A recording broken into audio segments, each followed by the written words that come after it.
சென்னை செம்மொழி பூங்காவில் திறக்கப்பட்ட மலர் கண்காட்சியில் நுழைவு கட்டணம் கடந்த ஆண்டை விட அதிகமாக இருப்பதாக பொதுமக்கள் அதிருப்தி தெரிவித்துள்ளனர்.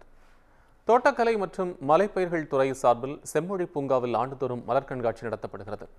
அதன்படி இந்த ஆண்டுக்கான மலர் கண்காட்சியினை முதலமைச்சர் மு.க. ஸ்டாலின் இன்று தொடங்கி வைத்தார்.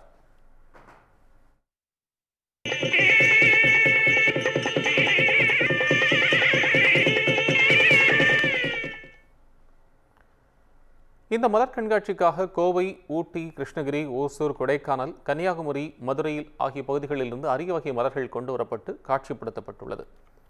வேளாண் துறையின் தோட்டக்கலை துறையிலிருந்து சுமார் 50 வகையான மலர்கள், 30 லட்சம் மலர்கள் கொண்டு வரப்பட்டுள்ளன. இன்று துவங்கிய மலர் கண்காட்சி வரும் 18ஆம் தேதி வரை நடைபெறவுள்ளது.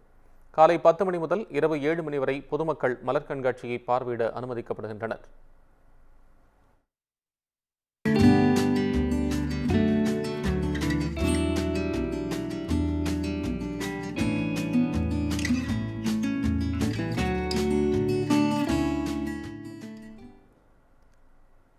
மலர் கண்காட்சியை காண வரும் பெரியவர்களுக்கு கட்டணமாக கடந்த ஆண்டு 150 ரூபாய் நிர்ணயம் செய்யப்பட்டிருந்ததாகவும் தற்போது பெரியவர்களுக்கு 200 ரூபாயாக உயர்த்தப்பட்டிருப்பதாகவும் பொதுமக்கள் அதிருப்தி தெரிவித்துள்ளனர்.